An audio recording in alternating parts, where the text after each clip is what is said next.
Hello and welcome to Think Watercolour.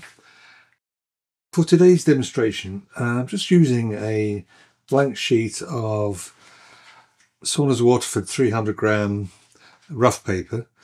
It's approximately 10 inches wide by 6 inches high for the painting area, and I just want to demonstrate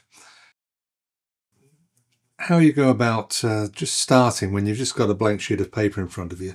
And I've got a rough idea of what I want to paint. It's a scene I saw out walking recently. It's just a track leading up to a gate, and what I'm going to do is change it from a fairly ordinary scene. I'm going to put snow in the scene just to make it a wintry scene.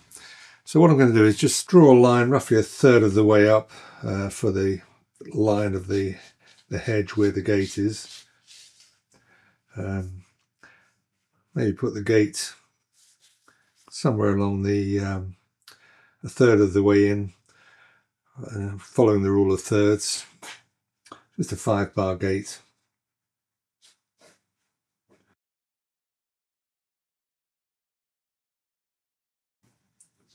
I'm making some heavier marks than I normally would so that the camera can pick them up. And all I'm going to do is just indicate roughly where I want some trees to be. These are winter trees, and they'll be covered in ivy up to a certain level. Then what's above is just the winter branches.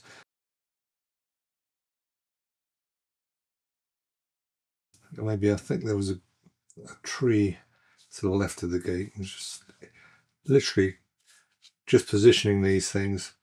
And I think there's another one here, and maybe one here, and then there's a hedge either side, and then there's the track leading up to the gate,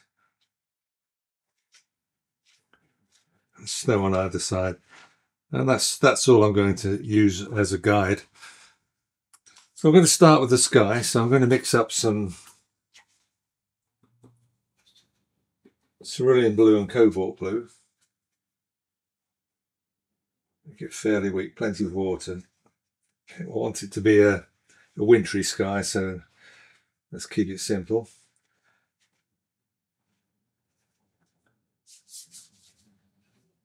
I'm working on dry paper.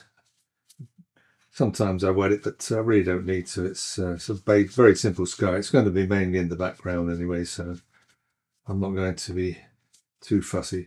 There's plenty of pigment at the top, and then as I come down, I'm going to water it down so that it gets lighter towards the horizon line. As I say, it's a wintry sky, so it's a fairly weak sky.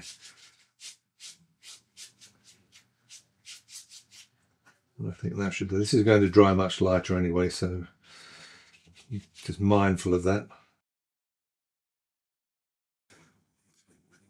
Just add a little bit more pigment at the top just to bring it forward in the painting as if it's above us.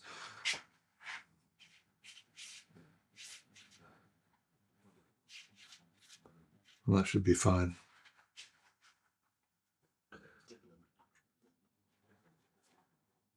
I'm going to mix up some burnt sienna.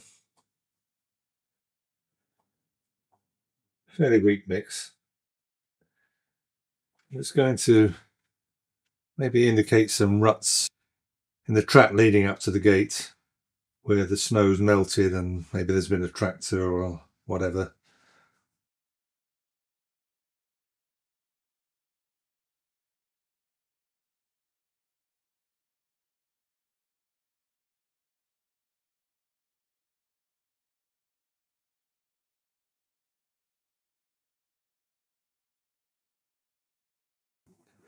Just going to add a little bit of blue into that just to vary the colours, make it more interesting.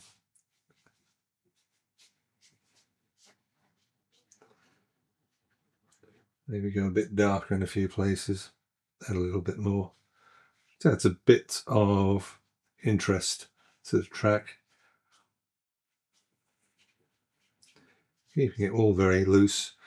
It's only a quick sketch this, and Yeah, do have a go at this once I've finished, if it works out okay, which I hope it will.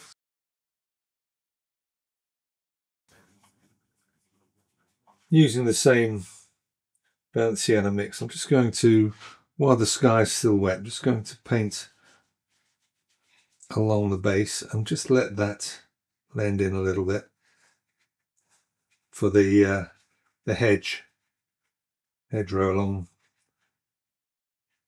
side here, either side of the gate. And maybe drop a little bit of blue in, just to the cobalt blue sky mix, just to again vary the tones. Maybe add a touch of ultramarine just to mix that in with that, just to give it a little bit more grey in places, bit of variety. Maybe a bit more of the burnt sienna.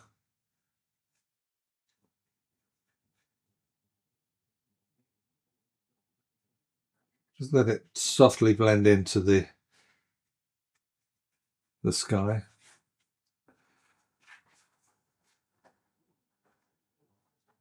few more patches of the ultramarine. Just let it all blend together. Add a bit of water, vary the tone.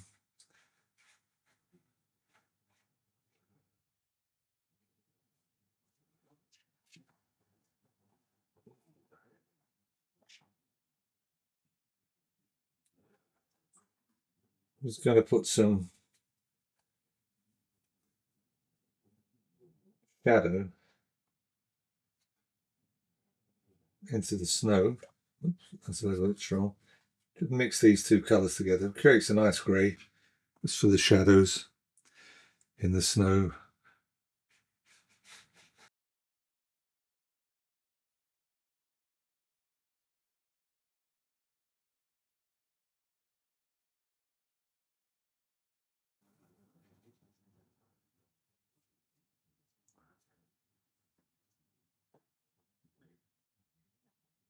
Again, not being too careful and too fussy. Just create some depth to the painting, a little bit of shadow along the edge where the snow is. Same on this side, just to suggest some shadowing.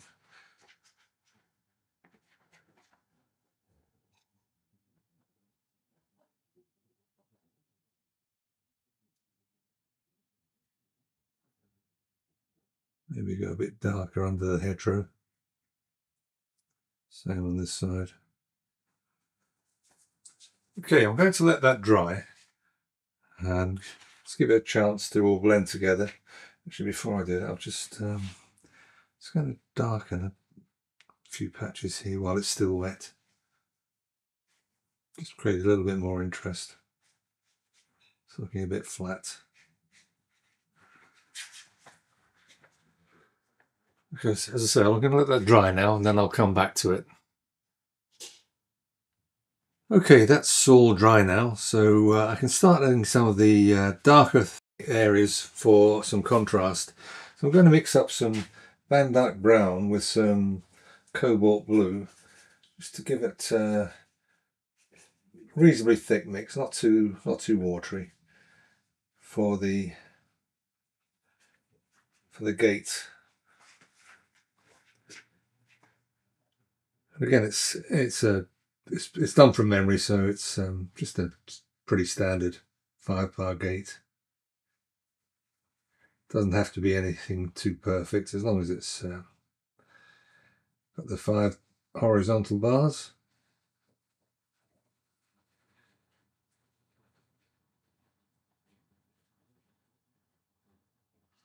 And the cross braces.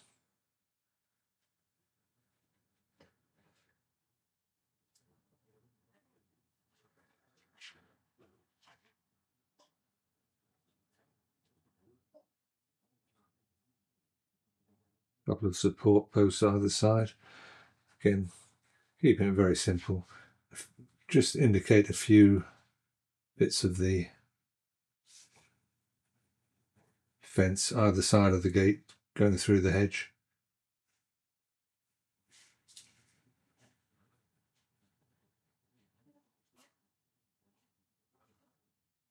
Maybe another fence post here and there.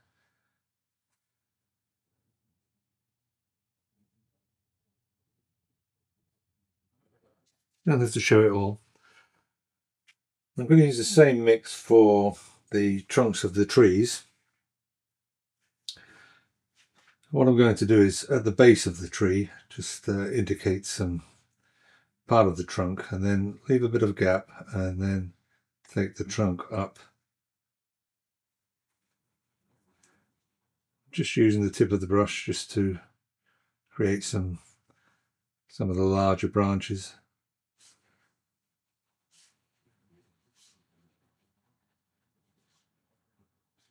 These trees in winter are pretty sparse at the top, not a lot to see, just a few the main branches. And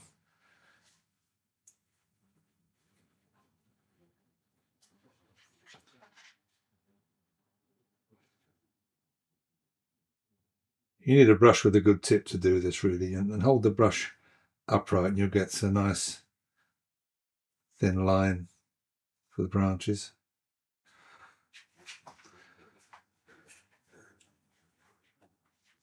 Same for the one on this side, just leaning maybe a little bit, this one, again, leaving a gap because I'm going to put ivy in there in a second. I just want to establish the tree. This one's perhaps a taller tree.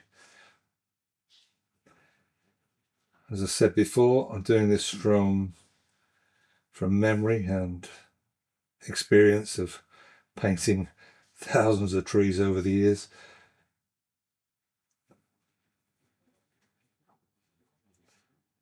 Every season has its different feel and look to it, and I do like winter trees. I think they can look quite graceful against a nice bright sky.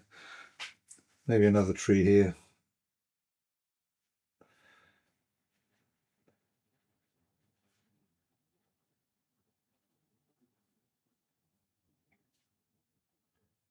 Again, just using the tip of the brush to holding the brush upright just means you can get a nice thin line for the branches.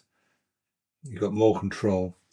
As I say, I'm just going to strengthen that at the base.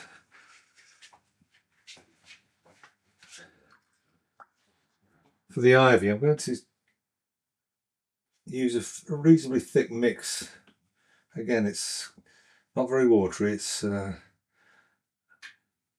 sort of a creamy mix of some sap green to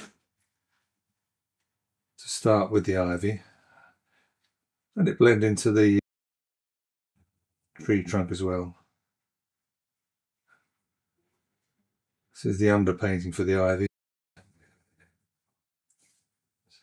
Sometimes the ivy goes quite high up the tree and you'll see it's all over the English countryside in the winter. Very common sight.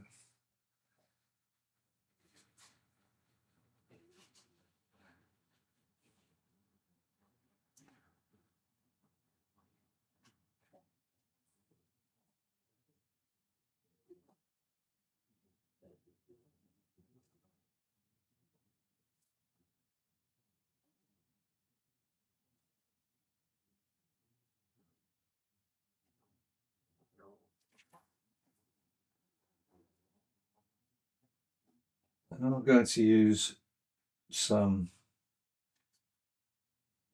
jadeite green, which is a very dark green. Jadeite green and sap green are a great shortcut for this sort of thing. Making sure I'll let it blend, but I'm making sure that I leave some of the lighter sap green showing. I'm going to cover it all up. That's the whole point of mixing the two colours together on the page. They'll blend together and create this nice feeling of dark and light in the ivy. Just use the tip of the brush just to indicate a few little bits of the ivy sticking out from either side of each tree.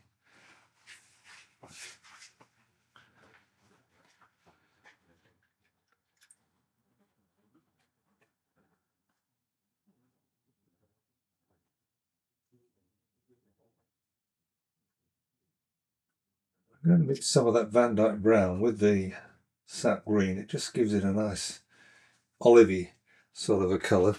I'm just going to very loosely indicate bits of hedgerow in the foreground here, just breaking up that that fence. Maybe put a bit of green in as well. You get a lot of ivy in these hedges too.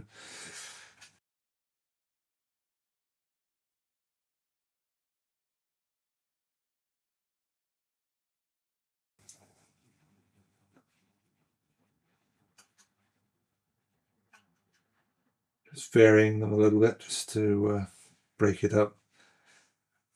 And I'll go a little bit darker at the base where it would be in shadow from above.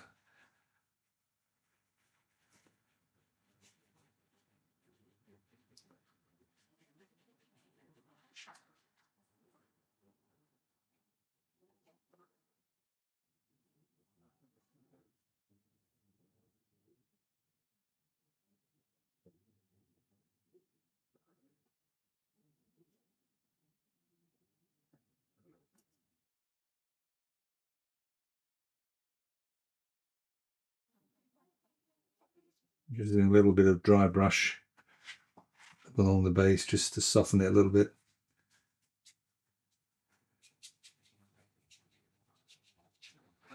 And I'm just going to get some clean water and just soften the tops, blend it a little bit into the background.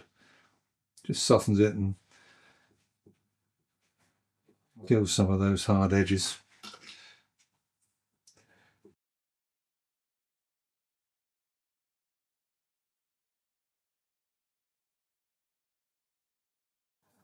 A bit more shadow in there with some of the blue.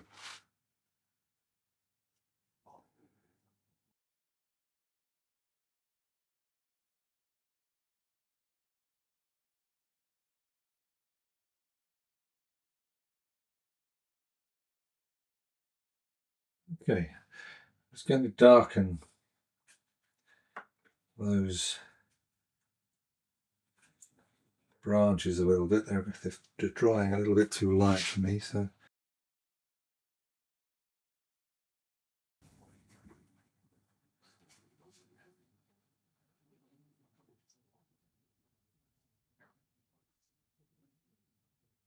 this is, again, it's Van Dyke brown with a touch of ultramarine.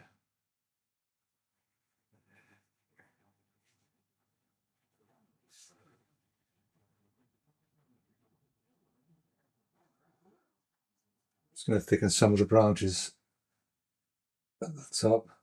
Again, holding the brush fairly upright so that I can use that tip of the brush to control the thickness of the branches. At the same time adding some thinner ones.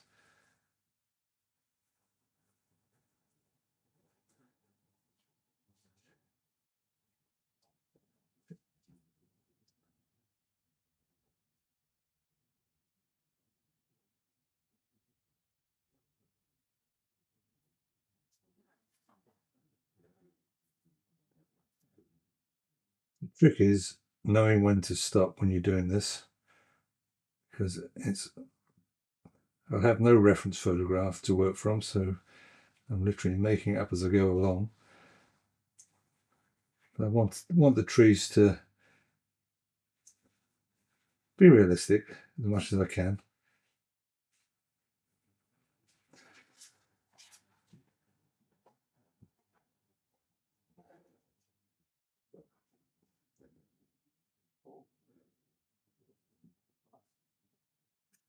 Strengthening the bottom of the hedge again, just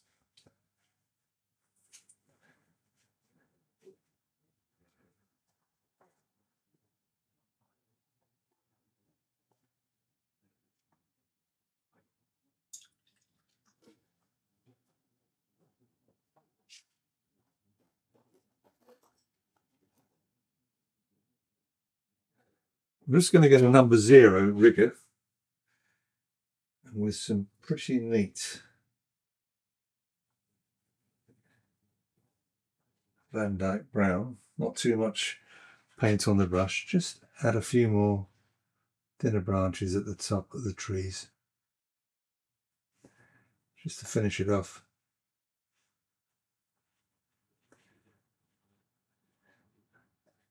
This is as I say, it's a size 0 rigger, so it doesn't hold a lot of paint. So you have to keep going back to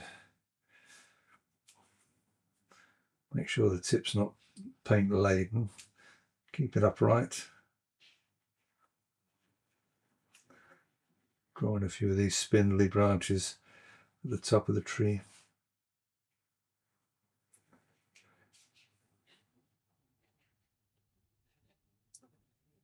Just finishes the painting off basically.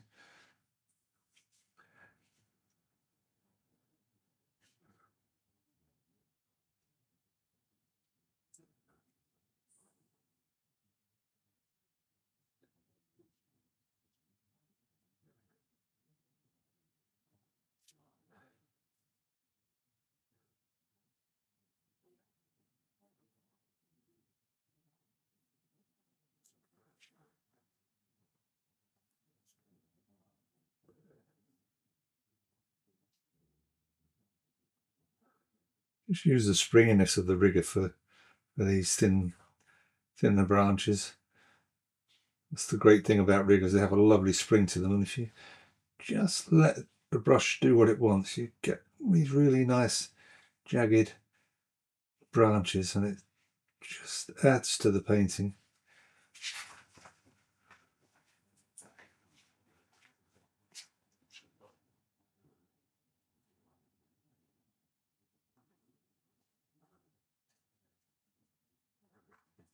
Maybe just add a little bit.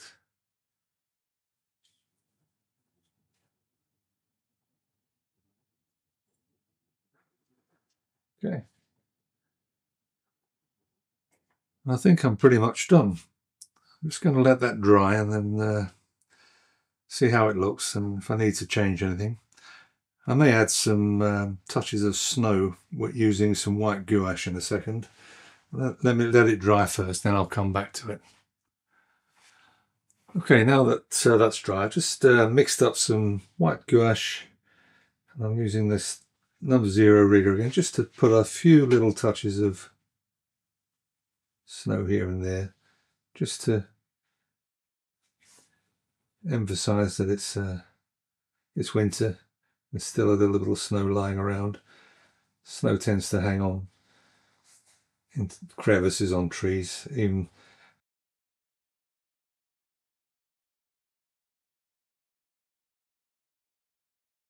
just want to suggest that there's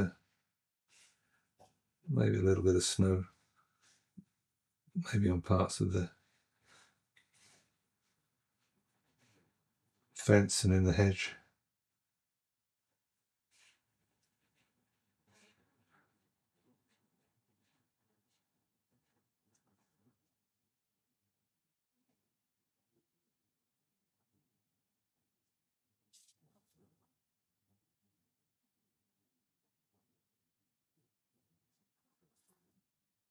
You can always carry on doing stuff, and it's the bane of every artist, when to stop. I think that's enough. The trick is not to overdo it. Thank you so much for watching. I hope you found this useful. Do give it a try. It's a fairly simple sketch to work from. It's basically a gate, a hedge and 3 trees. And I've only used a few colours. Ultramarine, cerulean blue, cobalt blue, and burnt sienna, and some Van Dyke brown. A couple of greens, sap green and jadeite green, in a very small quantity. So I hope it's created a harmonious painting. Do give it a like, it always helps with YouTube. And if you're not a subscriber, do subscribe. I try and post once a week. I've been a bit lax lately because it's the run up to Christmas, so I've been a little bit busy. Once more, thanks for watching.